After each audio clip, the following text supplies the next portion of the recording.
Hello, and welcome to the video where I explain all of D&D. So yeah, we're gonna start at the Forest Foes campaign, which is the first campaign written and DM'd by Cadillac. Yeah, let's get started. The story starts where Debbie gets her mission from like an elven village where her parents were from to stop Huo from seizing the heart of the forest and dooming the world to end. Well, there's many questions that need to be answered here. First of all, the heart of the forest is the source of the world's life. It's like a magical force thingy located in like a giant tree, and like the forest around it grows like thicker and thicker as you get close to it. Also, the whole world is like kind of like a foresty thing. There's like lakes and a sand part, but like mostly just forest. And Huo is the son of Tui, the guy who tried to seize the heart of the forest before Huo, but was struck down by elven armies. And Debbie's parents were involved in this, and they also died. So that kind of is Debbie's motivations for this whole thing. She gets her mission and she sets off into the woods, but nearly instantly a little halfling falls from a tree. His name is Zai, and he wants to join Debbie on her mission. Then a dwarf named Buram bursts out of the bushes, or he become lost in the forest, and the three of them decide to band together for Debbie's mission. They find a path in the forest. The frog went one way, and Debbie waited for it to come back, and Zai and Buram went the other way. Also, Debbie has a baby bear named Hona, and that is important. Zai and Buram find a guy sitting at a pond and like startle him out of his skin after some, not so threatening threats. He's introduced as Johnathan. The others go off to meet with Debbie, and they find a cave, and there's a puzzle. There's like a water that makes plants grow, and there's like a hollow section behind a wall, and they spend a long time figuring out stuff. And Johnathan finds them all fucking around, and he freaks them out and pulls out his sword, but eventually the group gets him to calm down, and he drops his backstory. And then they find out the room behind the wall is full of maps. Johnathan was a guard who worked in Fleckston for King Felix before being thrown out for being bad at his job. They console him and get the directions to Fleckston to go have a word with King Felix later in the campaign.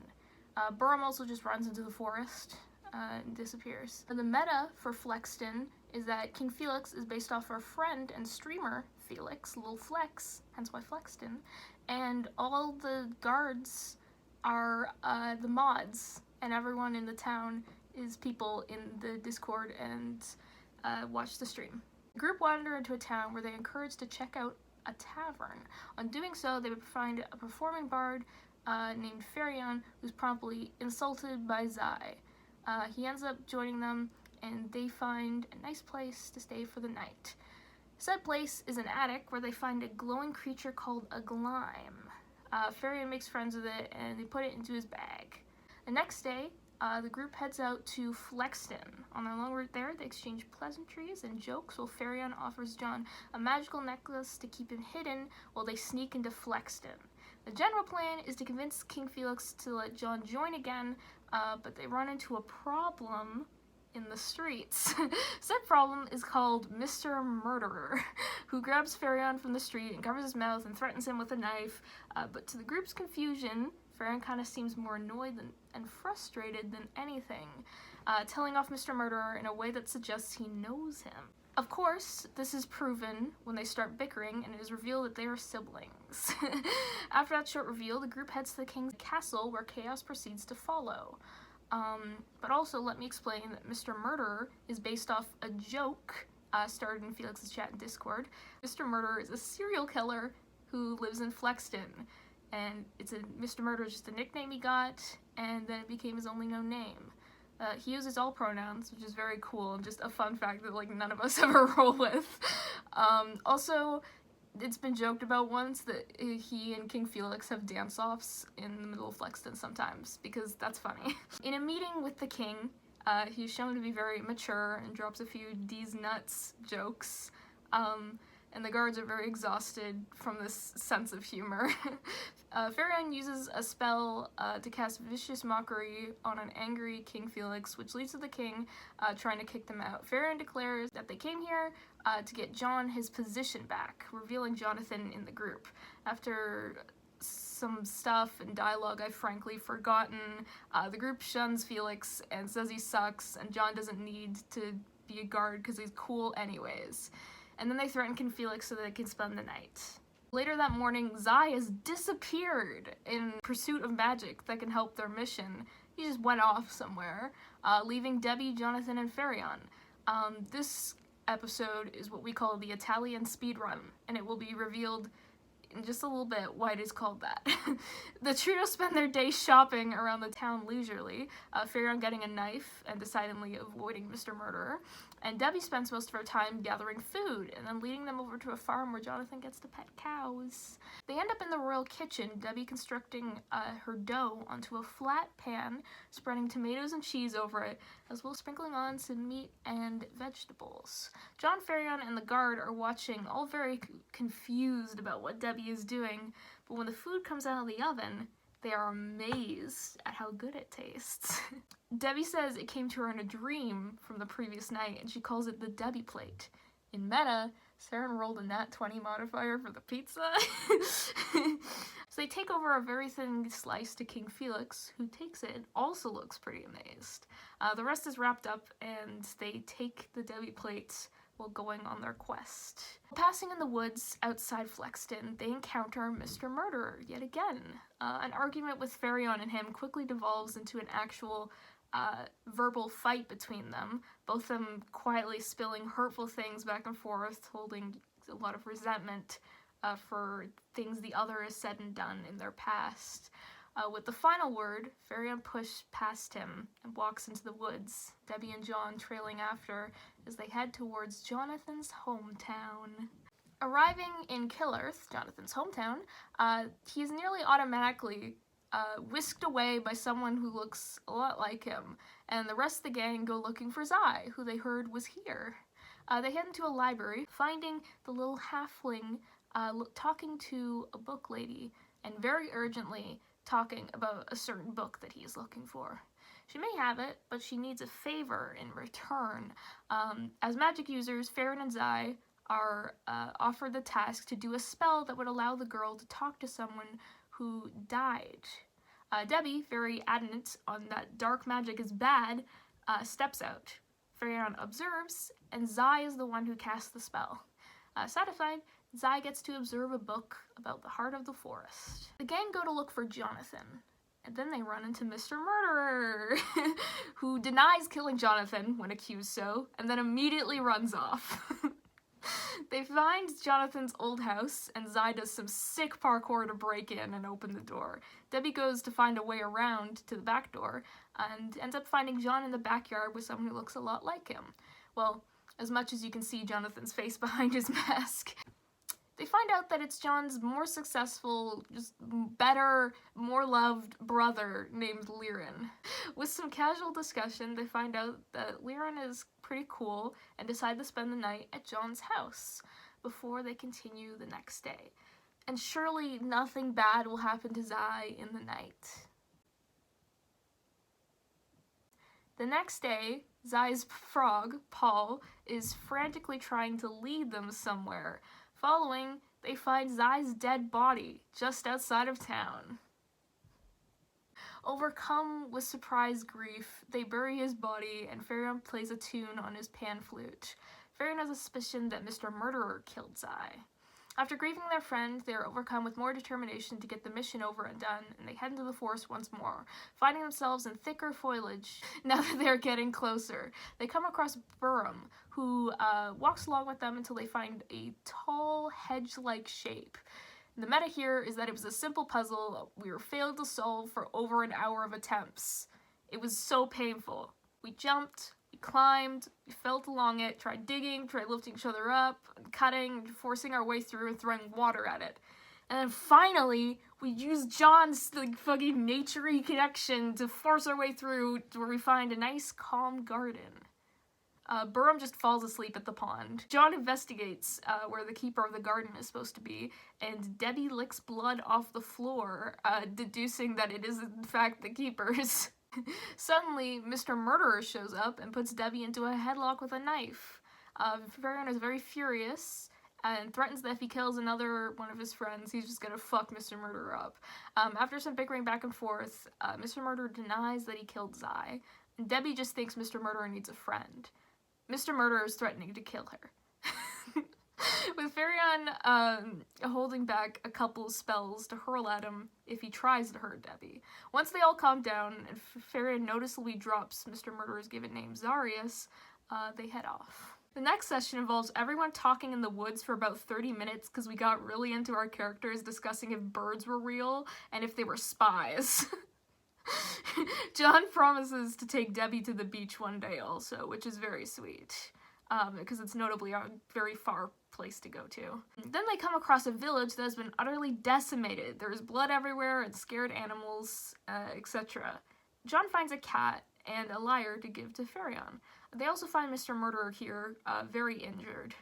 Ferrion heals him despite his protests, and they have somewhat of a heart-to-heart. After the confirmed suspicion from Xaarius that Who killed everyone in this place, he runs just into the forest. Everyone sets up camp for the night and has another meaningful chat where Debbie explains a letter she found in the camp directed to someone in a place she thought was a myth.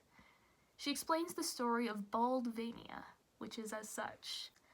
There was once a kingdom, a fairly powerful one, that stood on the grounds of one very specific characteristic of its citizens. The kingdom is also the main source of a very specific product. Baldvania, the kingdom where every citizen, no matter man, woman, or other, was completely bald, and where the production of bald wax became prominent. No other kingdom could make bald wax that was quite as shiny or as high quality as it was made in Baldvania. The kingdom, of course, had other riches and goods, but the most renowned part of this place was their love for baldness and their incredible bald wax. It was a secret tool that was rumored amongst travelers and citizens alike. The ruler of this kingdom was a very peculiar man. He too, much like his citizens, displayed a shining chrome dome. However, the thing that truly set him apart and declared his status as king was the elegant, fully mustache that occupied the space above his upper lip. King Steve Harvey was a humorous leader. He often made jokes and liked to have many festivals in the kingdom that consisted of eating, drinking, dancing, and games for all to play. Many people liked him as a ruler. However, there were some that felt he was unfit to be king of a prosperous kingdom. While Baldvania did have its allies with other kingdoms, there was also some places that despised the ruling of King Harvey. One of these places was St. Baldstein, whose ruler was an old acquaintance of Steve Harvey, his name being Howie Mandel. The rivalry between King Harvey and Howie Mandel started many years ago. However, the reason for this rivalry remains a mystery today, though not really, because there's a rivalry over a magical golden razor that gave Steve the ability to acquire great wealth and power in his kingdom, but we don't know that yet. When Howie left Baldvania, he had many citizens join him. Hi, Ace. Hi. Those who thought that the king was not just a ruler, but who's focused on gaining pleasure from materials.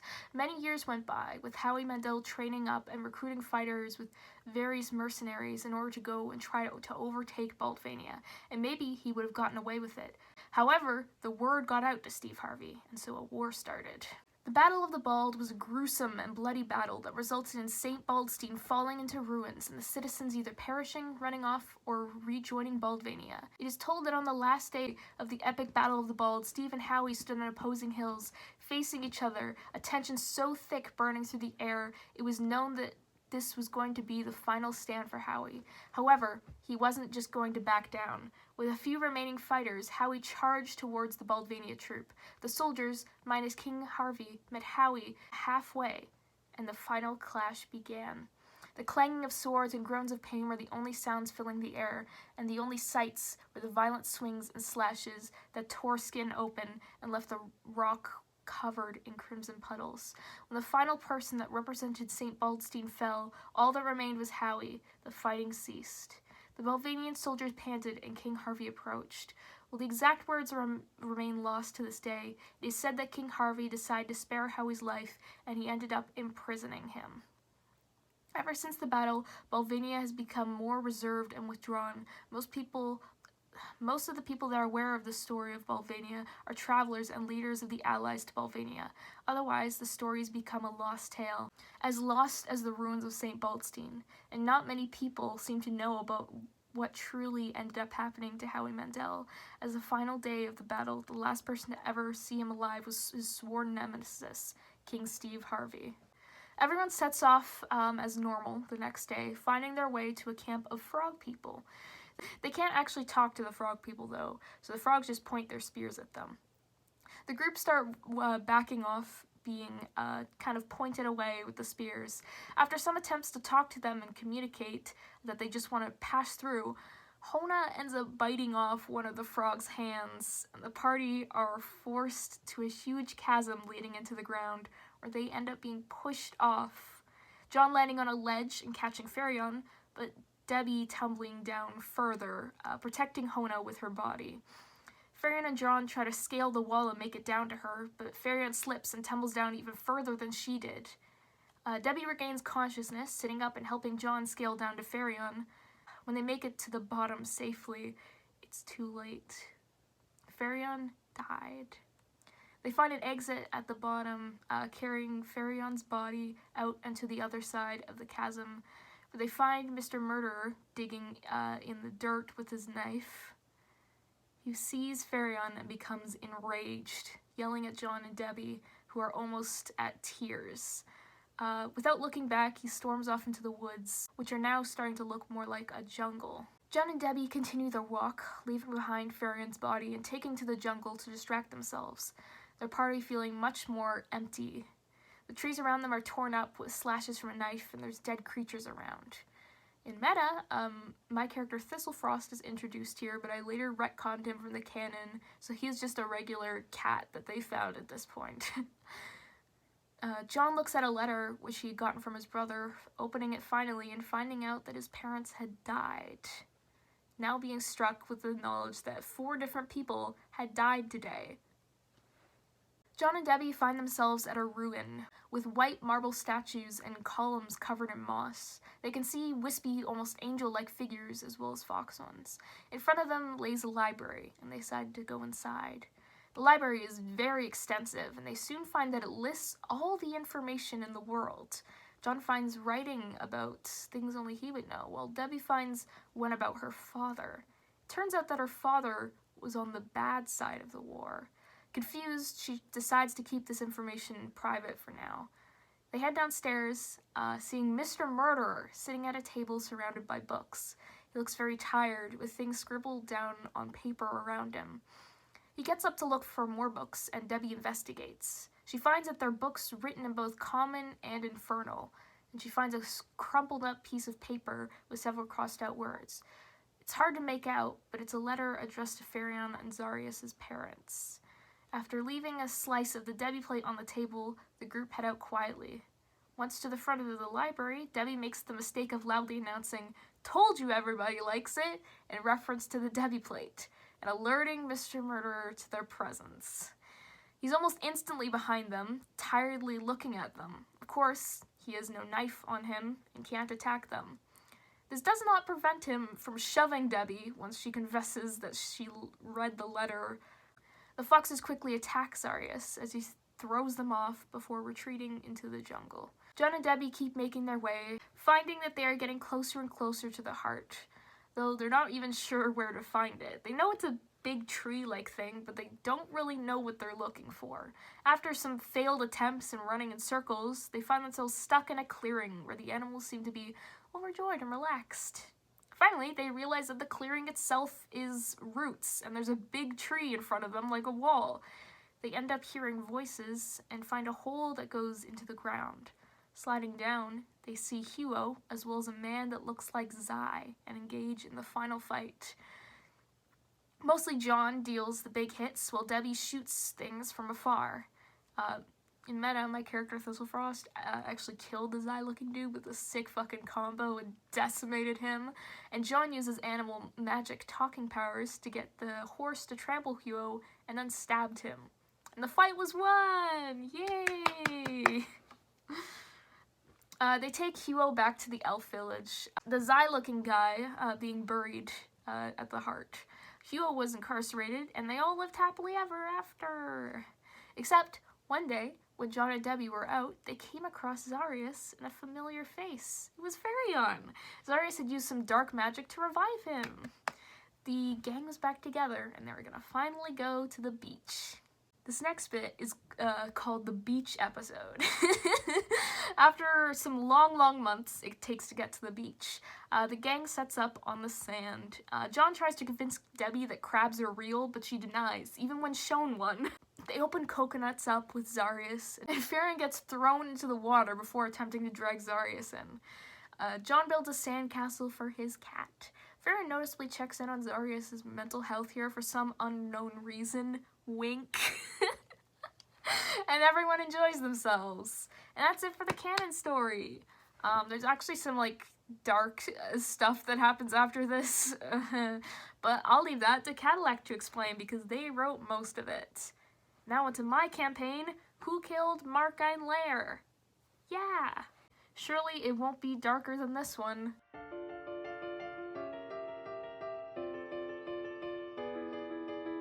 It all starts before the story actually begins, involving a curse, a mother, and a rich household. An elf woman receives a prophecy that her son will come to kill his own parents. She ignores said prophecy until one day her husband falls ill for no reason. Fearing the prophecy, she drops her son off at a household far away, but by the time she gets back to save her husband from the illness, it's too late. The young boy gets brought up by this new woman, believing that she is his mother. This is Colten. Eventually, she dies of the same illness, and he is passed on to his uncle and aunt, Ariadne and Mark Ienlair. Instead of getting a loving household, he is forced to work for his place in the house. He becomes part of the staff there and gets hushed away from playing with his cousin and her friends. Said cousin is Marigold, who is friends with Hanaiyxa and Efferven. The three of them enjoy playing together until one day Efferven gets abandoned while the other two have fun together. She feels betrayed and gives up on their friendship. The friendship with Marigold and Hanaiyxa noticeably dwindles for a little while as both get caught up in their own families, until one day a tragedy occurs. Mark is killed in his study in the middle of the night, and the family wants someone to investigate and find out who did it. With her lifelong dream of being a detective, wanting to follow Ferrion and Xaarius' famous history, Hanaiyxa takes up the role and collects two more people for her mission. Davi, a gnome passing through town, and her old friend Efferven. It takes a little convincing, but Efferven also reveals that her parents died a long time ago, and she has been alone for many years. The group meet at the mansion and get let in by a little garden boy, talk to Colten, a grown man now, who feels sad that his uncle died, and Marigold. They investigate the study and the dead body and are sent on their way to solve the case. They pass through a farm just outside of town and find out from a young girl that someone suspicious had stayed in their house. Getting enough information to confirm that it was the killer, they head off to one of the closest mountains where they are told he was going. It's not too long before they hear someone screaming and find someone called Arcio struggling to tear some leeches off his body. After helping him calm down and seeing definitely not the corpse of his lover covered in leeches in the house, they get him to tag along with them. With a bit of a route taken wrong, the party decide to take a shortcut through the desert, where they find a small town in the center. They are taken aside by a girl named Misha and are told all about the town, dubbed the Heroes' City in Elvish, where they worship the heroes that saved the world, John and Debbie. Since she sees some good in them, Misha takes them through the small temple underground, where she reveals that the entire city is mostly located underground, and leads them through tunnels to the hero's chamber. She stays outside while the rest of the group go in. Inside, the party meets a suspicious-looking Johnathan and Debbie, Debbie being dressed in a black gown, having no Hona, and a much more cheerful and stupid-sounding Johnathan. They proclaim and rant about how they were giving wisdom to the people of the city, but more and more, Davi and Hanaiyxa see through their facade, making Debbie snap and yell at them. Before they can get Misha to come in and prove that the entire basis of the city is a ruse, the Johnathan pulls one lever that makes the sand start to fall from the ceiling. The two fakers escape through a secret door that is quickly blocked by sand, and everyone helps pull Efferven out from where she was buried in sand. With the help of Misha, the group runs out and up the stairs, where they reach the top and are stopped by guards on the surface. Misha runs away while they fight off the guards. Efferven gets very injured, and they carry her out as they flee the city. After a long rest, the group start moving again. They encounter a fork in the path that leads them to a cabin with a man by it. He instructs them to pass a letter to his kid who works at the training camp up the road. They do so after finding it a bit difficult to do it. Some of the guards look away awkwardly and shrug when they hear the name, only for the party to find out said person they were trying to deliver the letter to is a trans girl. She is very upset at her father, who is banned from the town, and the party awkwardly make their way out to a bar. The following has been made slightly retconned for the sake of Cadillac's sanity. The party find themselves at the Dare Bar, where they interact with very curious patrons, such as the girl and guard singing on stage, Ben Shabibo, who proclaims, hypothetically, with every single sentence, a guy who talks about number 15 on the drink menu, and Phil Crow, Thomas Wright, Willie Mesh, and Giano Blade. The party have some drinks before crashing for the night. Efferven and Hanaiyxa staying up all night joking about their past. The next day, the party sets off early up the mountain. They climb as far as they can before being stopped by a rope bridge, all of them discovering that it is very precarious to walk along. After some failed attempts, Davi and Arcio make it across. They send a rope bridge over, which Hanaiyxa uses as balance to help herself across. Efferven comes last, and the bridge snaps under her. She can't hold on to the rope for long, being sent down into the caverns. However, she is caught by a mysterious-looking snow leopard who is balanced on a lower bridge. The whole cavern is a mining area, and he leads her to the surface. He introduces himself as Raze and promises to help the group on the grounds that he knows everyone in town. The town is a group full of criminals, and he's friendly because he knows Davi's uncle. Davi can back this up, so the group easily trusts him and make their way to Circadia. In Circadia, there's a nice reunion with Davi and Beckle as Beckle explains the town to the group, and they go to Raze's house. One specific detail about the town is that no arrests or bounty hunting can happen within the walls because it is a safe space for criminals. At Raze's house, Raze takes off his gear and reveals himself to be matching the exact same details the party got about the killer. And not to flex my own writing, but I played a tune whenever the killer was mentioned, and it appeared here in like a slightly darker rendition, so it was pretty cool. Hanaiyxa asks Raze to explain himself, and Raze gladly promises to, but first he leads them to a friend's house. Beckle, of course, is chewing him out, and the party meet Khoarexia, who tells a story not too unsimilar to the story I gave at the start of this campaign's explanation. She's Colten's mother. After the parts of the story kind of click together, the party has a short discussion while Beckle and Raze argue about morals. Hanaiyxa stabs Raze before she leaves. The party find themselves back in the town from before, grabbing some supplies. Meta here again. They DM'd each other what they were gonna do, and I caught onto it really fast. A Molotov cocktail to the transphobes' house. And they did! They murdered him! And they basked in the flames. The next day, they meet a girl in the woods who was going crazy after she figured out the world works on dice roll percentages. And then a kid who murdered a bunch of people. And then they give him a knife. Next day, they find the doppelgangers traveling alone, and worse for wear, and start chasing him. They end up stabbing the fake Debbie in the leg and tying up them both. After some questioning, it's clear that they don't have much to say, and Hanaiyxa wants to kill them. Davi does not, and they argue a bit while the doppelgangers do unsavory transformations to try and help their case. This leads to exhaustive and repetitive battle where Hanaiyxa is trying to slash the doppelgangers, and Davi's using his crab strider to block all the hits. She can't strike him either because he can cast a shield reaction. It gets so intense that when the crab strikes her, she nearly dies. Everyone's able to revive her, but the doppelgangers got away long ago. Hanaiyxa is visibly upset at Davi and stomps away after an argument. After a little walk and talk with everyone, Arcio recognizes the forest to be near his old home and requests to go back one last time. They do and are met with a giant monster leech rising from the bog. They fight the beast, doing a lot of damage thanks to Hanaiyxa's incredible sword skills and Seacrest the crab strider. Once finished, they harvest a few of its giant teeth and some smaller leeches in the area. Everyone puts them into a water skin and pretends like she hasn't named them. The gang talk about nonsense like how Debbie thought birds were spies and how Davi is faking his accent. Arcio also turns into a raccoon in a short period of time. I just failed to mention that earlier, that he's a raccoon were-raccoon, if you will. They end up bringing their spirits up before their final destination, where they defeat Colten. The party stops in town, picking up some potions before heading to the house. They meet the garden boy again, who begs them not to kill Colten, because he's got a crush on him, and takes them to go see him. They enter a cool room with Colten, where he lives out his warrior cat's ash for a moment of angrily monologuing as the intro to Tango de Roxanne plays, and then they fucking fight him. Instead of killing him, garden boy pops in and stops the fight, fighting with Colten and sacrificing himself to get the fight to stop. Colten willingly dies, and the story ends with Hanaiyxa kicking the body. The end.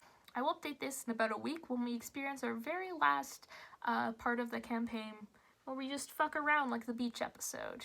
Hello, I'm back. We just did the final session. So we started out, and they were at the mansion, and everyone was like, well, what do we do now? And Arcio suggests they went to go get food. And they decided to go into town, and Efferven led them to a nice tavern.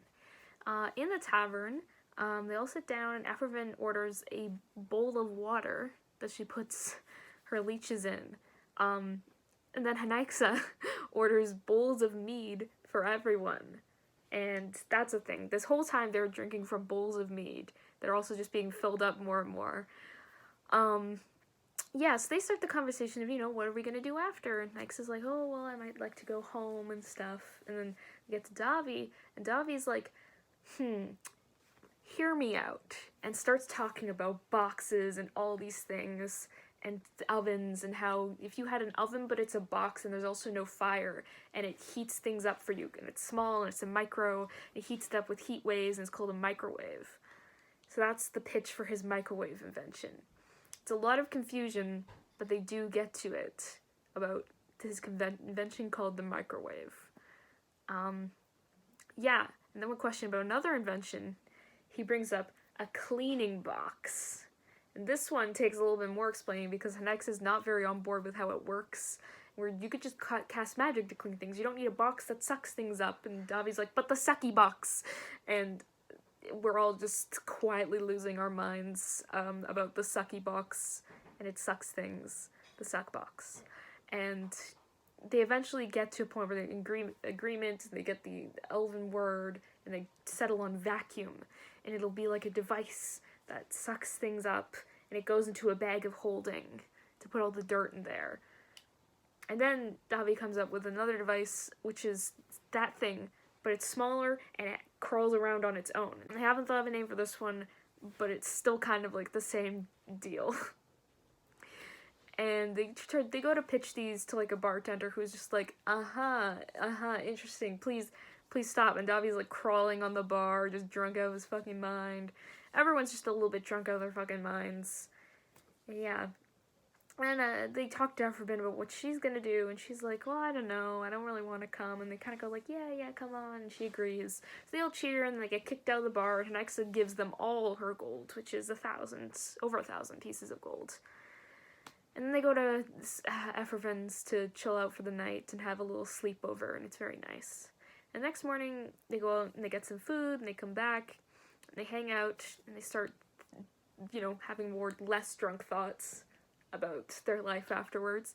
And Hanaiyxa admits that she does have to go home, which is probably going to be, there were some jokes about getting her parents to, invest in, both the box inventions, but, they don't really know if that's going to go over well, so... Yeah, so instead, Arcio and Davi agree to head off back to Davi's home, in his hometown and stuff, and Hanaiyxa will meet them later with Efferven. And that's about where we leave off at the end of the campaign. That's it. That's over. Except for Hanaiyxa, who's going to be doing other things, but Cadillac will probably speak about that on their own. Yeah.